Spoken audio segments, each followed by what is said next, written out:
The case study here that will be shortly seen on the slides is the case study of Burundi. Now you might know this sort of case study as a situation that the International Criminal Court is investigating right now. It is in the early stages, and it has been in the early stages of the investigation for quite a long time. And my idea or my proposal to this panel is whether this subject can be hijacked sort of for the purposes of bringing peacekeepers to justice for international crimes if they have committed those international crimes.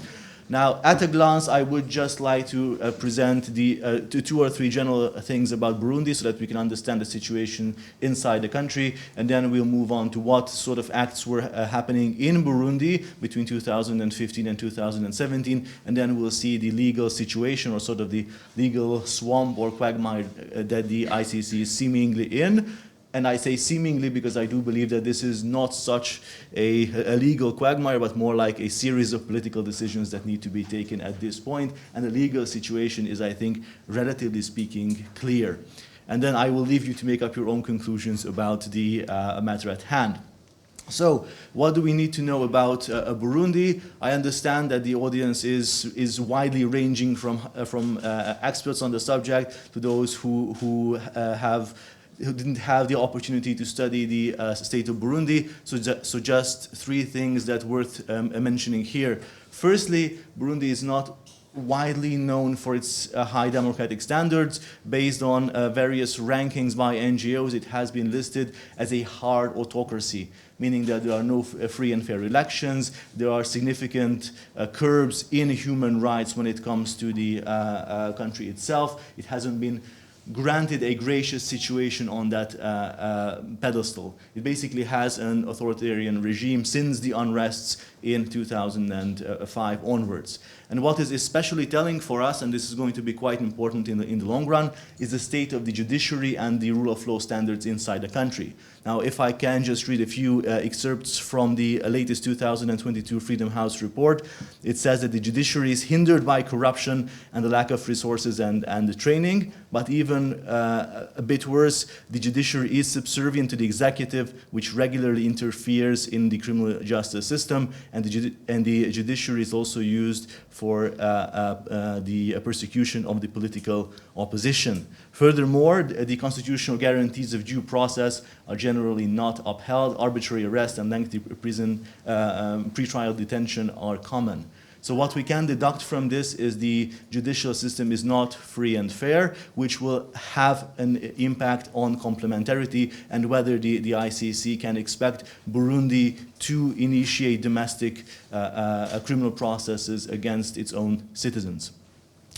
Now, Burundi had its fair share of domestic crises in the middle of the 2000s, similarly to a lot of African countries. However, why this situation is a bit specific is because from this moment on, Burundi has more or less stabilized. It has evaded becoming a failed state and itself has participated in peace operations since then. Now, the peace operation in Burundi only lasted around 2.5 and 3 years. It was concluded in 2006, and ever since then, the country has been participating in peace operations in nearby countries.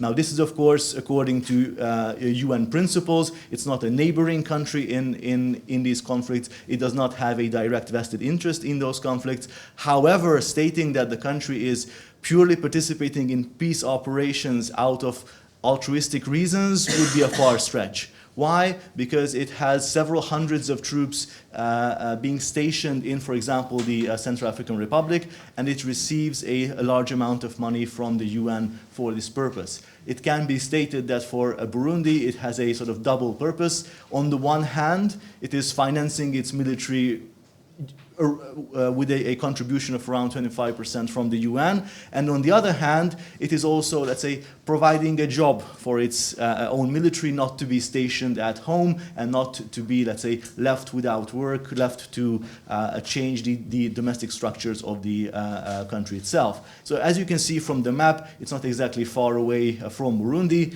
but you have to traverse the DRC, the Democratic Republic of the Congo, which itself houses a peace operation, one of the more controversial ones. So the area itself, the zone itself, as we see from the large amount of cases coming from that area, is not ideal when it comes to international criminal cases.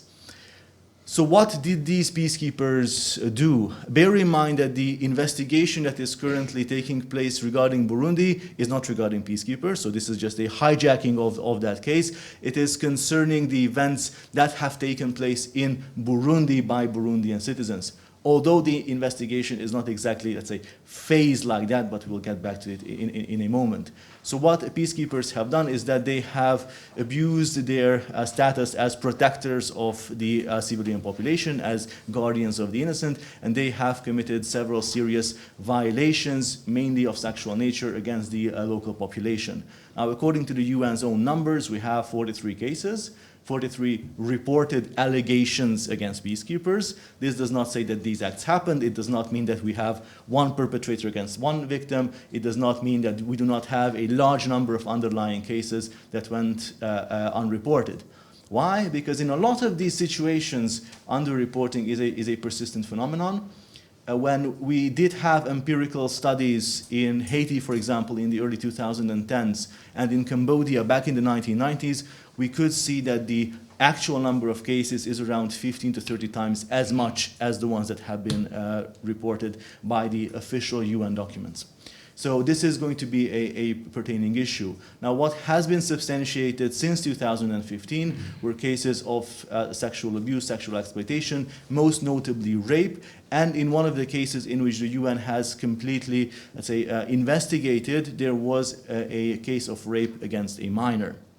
Now, I regret to say, but this is nothing of a novelty, because when it comes to UN peace operations, we have over 100 cases per year that is tackling the issue of sexual exploitation and abuse. Why the situation in Burundi is a bit different is because Burundi's government is implicitly involved to a certain degree. And if this formulation sounds shady and blurry enough for you, that's intentional. That's because we do not know what the government has been saying or doing regarding these peacekeepers. Now, allegedly, and this is just allegedly leaked information and hallway hearsay, they have encouraged and supported these kinds of action. Not specifically sexual exploitation and abuse, but they have said to the peacekeepers there that due to the economic strain in the country, you can feel free to do whatever you want. You can loot, you can exploit, you can grab what you can and bring it home to reinforce our own ailing economy. Now, this is not an explicit saying that you can commit sexual exploitation and abuse, but if we compare it, contrast it to the notions that there have not been criminal procedures against peacekeepers in the country that we know of so far since 2015 to 2017, and that the government is not doing anything while also implicitly supporting these acts, encouraging them, endorsing them, and ruling out the possibility of a domestic criminal process, it raises certain questions. It raises the questions of whether these crimes will not just be, let's say, serious crimes in domestic criminal law, but maybe these will reach the level of international crimes. Now, there are two international crimes that can be addressed here, war crimes and the crimes against humanity. Now, regarding the actual act that has happened, for example, rape, we have a widening court practice, widening jurisprudence on the matter, as enshrined in the Antaganda case that has been referenced several times today and yesterday as well, and lately in the Ongwen case. So the court is finding its own robust voice on that matter. However, the questionable thing, and I do not want to take away the prosecutor's job, and I don't want to get into the guessing game either, proving that this has been, as required by war crimes, part of a plan or a policy or taking part of a large-scale commission of the conduct would require investigations on the ground, getting into contact with victims and conducting a thorough investigation that could take quite a lot of time. But it can be proven, at least from an outsider's point of view. Crimes against humanity might be a bit more difficult to prove, as it would require a systematic attack directed against any civilian population. And I think this is a much higher threshold that would be way harder to prove. At this moment, I think it is doubtful that we have reached this level and whether this can be proven. However, we do have a discrepancy here. These are the peacekeepers, the individual ground soldiers who are committing these acts, and the ICC is not exactly interested in the privates, in the ordinary members of the armed forces. It is interested in the so-called the bigger fish and the middle-sized fish in the pond. So those who are issuing orders or those who are in a command position to do anything about these acts. And this is where the ICC could make its mark, because if this conduct has been condoned by the government or even implicitly encouraged by high-ranking officials, then there's a fair chance that we do have evidence of it. We can acquire testimonials, and these can be proven further down the line. Now, this sounds very, let's say, easy to understand so far. At least I hope I have presented that picture. However, we do need to take a look at how the ICC can operate in this legal situation. Firstly, do we have some sort of contact or cooperation between the UN and the ICC? Of course we have. The UN is one of the most avid supporters of the ICC. But furthermore, since its inception in 2014, every single mandate that the peace operation in the Central African Republic had a clause indicating cooperation with the ICC. So the UN is, let's say, allowing and encouraging cooperation between its own peace operation and the International Criminal Court. And it's also a quite pleasant thing that the Central African Republic is, of course, a state party to the Rome Statute. And as we have seen from several referrals from the Central African Republic, it is actively relying on the ICC to do what it cannot it cannot do on its own. Now, here comes a bit of a difficult part. For the ICC, we do have some restrictions regarding its jurisdiction, as you are quite aware of. For these operations, we do have a net of legal rules as enshrined in status of forces agreements and memoranda of understanding between the host state and the UN and the sending state. And these all share one similarity. They have a provision for exclusive criminal jurisdiction for the sending state, which means that in these cases, as much as the Central African Republic would like to do anything, as much as the UN would like to get in and to do anything, it is only Burundi that will have exclusive criminal jurisdiction, which is going to complicate things by a bit. So what can the UN do? Is it a toothless dragon? Not exactly, because in these cases, as a preventative measure to evade the wrath of the local population, the UN encourages repatriation of the alleged perpetrator. And even without encouragement, the countries are withdrawing their forces quite often or initiating a different round of troops to arrive into that country if they have been implicated in these actions for fear of retribution or retaliation from the local population. Even without being substantiated, the mere allegation is enough for the repatriation and the withdrawal. Now, pressure has been mounting on the UN for several years now. There have been several NGOs, such as the Code Blue movement, that is putting pressure on the UN to make sure that they are investigating these acts, are taking them seriously, they are not forgetting that these acts are happening. But so far, the UN didn't exactly go besides or beyond this point. And as we have seen, domestic process in Burundi is quite elusive. It is not a guarantee at all. So can we rush things by a UN Security Council referral? It is quite unlikely at this moment, which has two main reasons. One is economic, the other is security.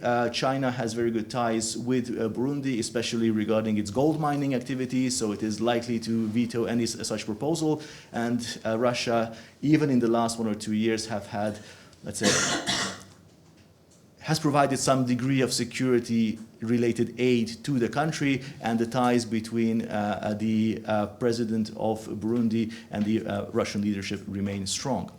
So a Security Council referral remains quite elusive to this day. So what can Burundi do if we have arrived to the point that it has exclusive criminal jurisdiction in the case? Burundi, as you probably know, has been a state party to the Rome Statute. However, it has also withdrawn its signature in 2017, akin to the Philippines, for instance. However, the timeline here might be a bit deceiving because before the withdrawal came into effect, exactly 2 days before it, the Office of the Prosecutor has announced that they are launching an investigation, opening up possibilities for the ICC, even though the withdrawal came into effect by the end of October. And the investigation is quite specific. I have my doubts that they had peacekeepers in mind, but still it was formulated as such as that crimes against humanity allegedly committed both in and outside of Burundi by Burundian nationals between 2015 and 2017 will be investigated, which is quite ideal if the ICC wishes to continue with the idea of prosecution, because Burundian nationals have actually committed these acts outside of Burundi, which falls in the scope. Now this, as I have iterated several times, will be hijacking to a certain degree this investigation, but it falls under the scope of the investigation, so why not expand it?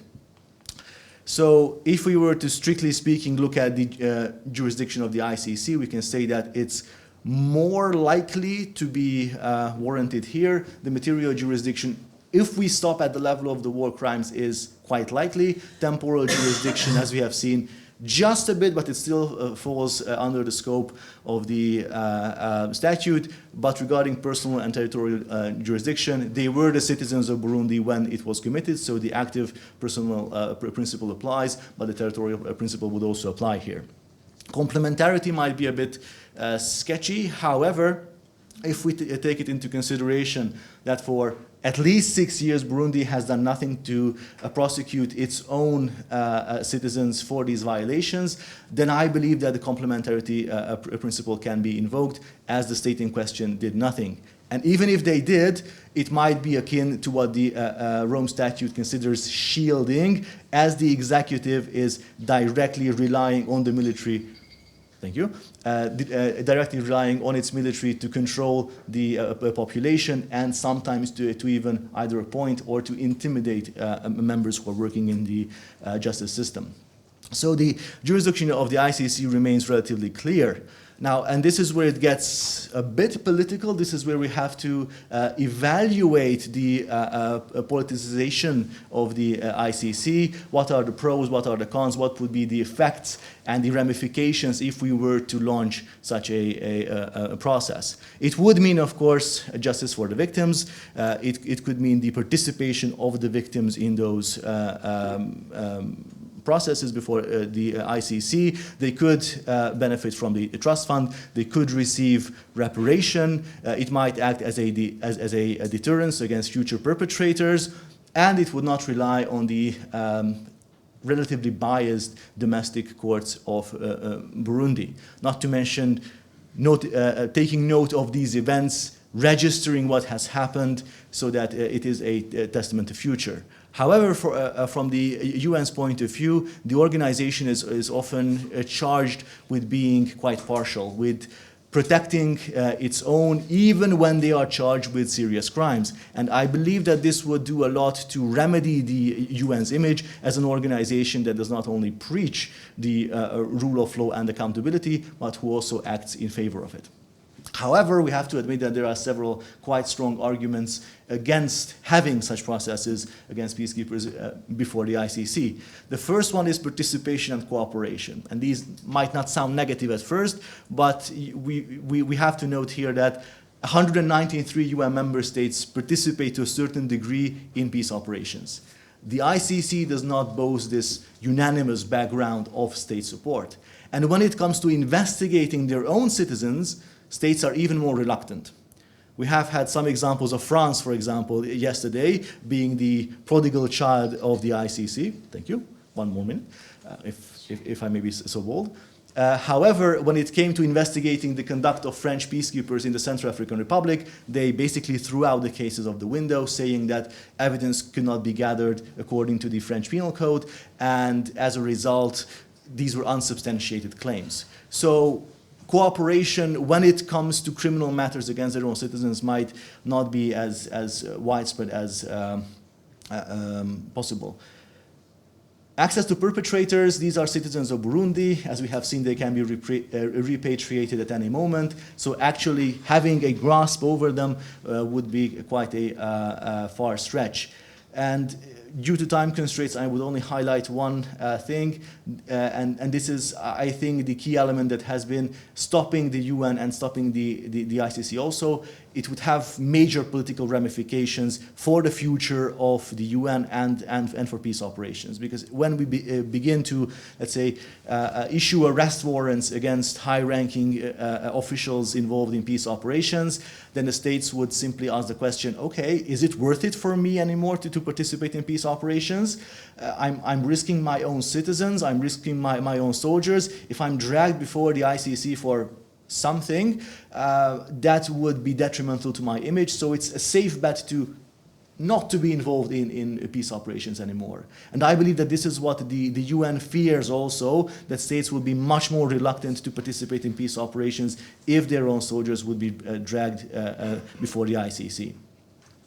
And as a concluding remark, tying to the theme of the conference, what are the lessons learned, might have learned and unlearned, we have seen from this that the UN is also having the strong opinion that bringing peacekeepers before the ICC would not be a good idea. What we might have learned from the process of the ICC is that even an acquittal, like we have seen in the Bemba Gambo case, can have positive effects. For example, one of my learned colleagues from the Netherlands has made a study in this regard, and he has found out that his political connections, his influence, and his chances of being elected in the Congo have been significantly worsened because his name was dragged through the ICC, and this was a recurring topic during the election process. So the deterrence value of even of someone who's acquitted might be a lesson learned by the ICC.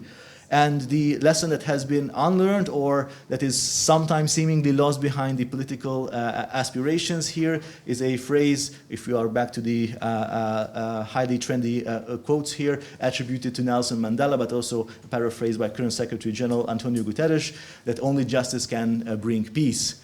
And if we are, let's say, not remembering this lesson well, then we are not remembering why the ICC was set up in 1998 in the first place. I will not read it out loud. This is just a victim's testimonial that has been widely circulated in 2017, which sheds a light on the trauma, on the suffering that has been suffered as a result of these actions by the civilian population.